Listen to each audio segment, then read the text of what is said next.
Shalom and good day all. This is Healing29 back again for another, well, in this case, a DC Comics and indie comic review for this video. And as you can see here, we have Something Epic by Simon Kodransky, and we've got Blue Scarab. I'm not calling it Blue Beetle, Blue Scarab, but it does have the real Blue Beetle in it, Ted Cord.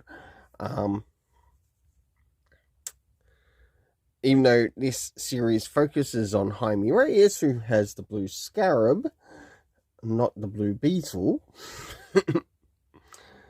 I'll now get things ready and organized for the first one that I'll be reviewing to get out of the way. So, moving in, the first things first, does this cover in any way, shape or form connect to something that is happening inside of the story? Sure enough it does, to which I give the cover a 7.5 out of 10. Now it's time to have a look around the beginning, middle and end in relation to the art, and also what's happening story-wise with the characters of the deductive and also the character of Noah, and also people they are meeting along the way in this particular story. So as the story begins in this land of something epic, we have the deductive encountering some things around the area of nature, to which they actually do meet the character of the Earth Goddess with a small g, known as Mother Nature in the story. And for that, they also get some information that will lead them a little bit further within their story and what they're investigating.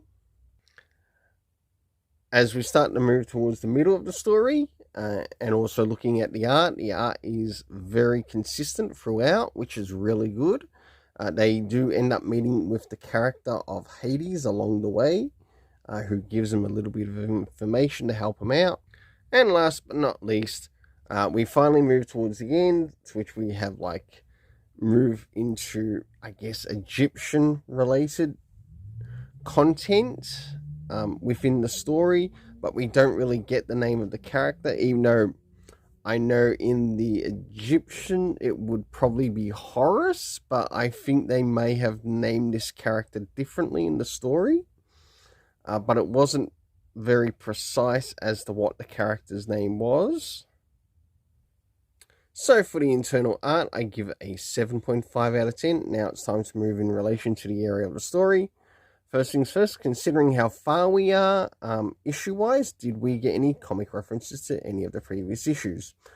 Or even of the earlier issues, just to give a bit of an understanding of either what this is taking place on, or what it might be hinting towards of something that may have happened in the past or in a past issue and how it's affecting this issue.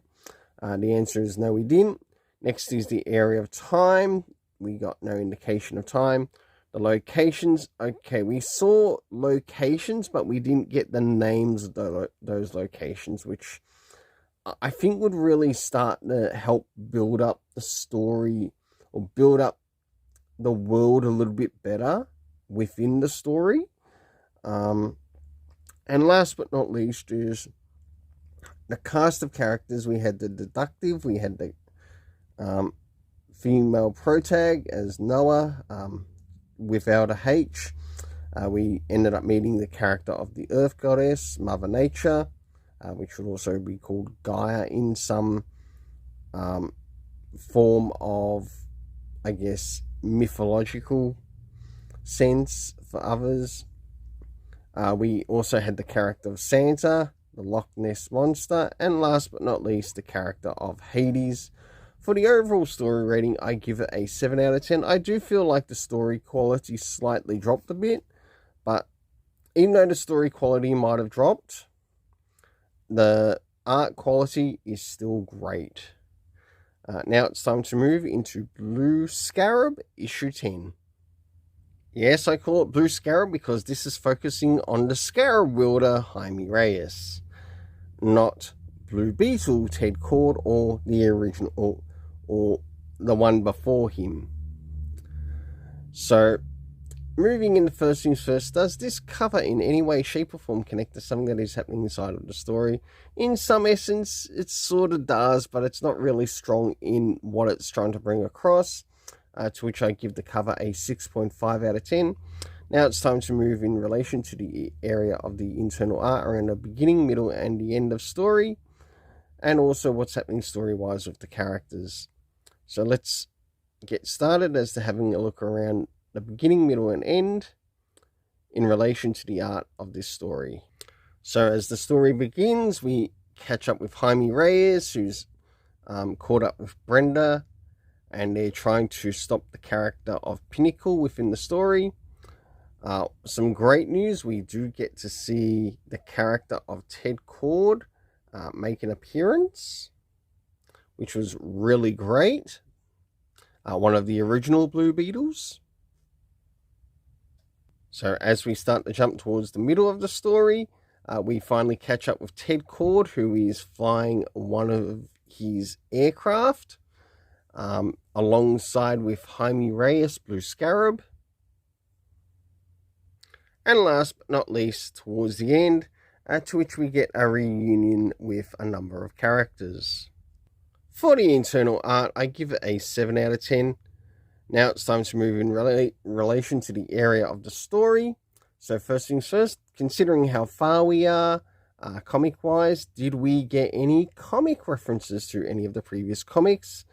And anything that might be important or valuable to this story? The answer is no, we didn't. Next is the area of time, to which we got nothing in relation to time, or as to when this is taking out throughout the day or the night. Last but not least, we have the cast of characters, to which we have Jaime Reyes, Blue Scarab. We have the character of Brenda, Pinnacle. Of course, we have one of the original Blue Beetles being Ted Cord. For the overall story rating, I give it a 5 out of 10. Any lower, and this is going directly into, and I mean directly into, Fool's Gold. So that's a 5 out of 10 from me. Until then, let's keep it colourful and have yourself an awesome day.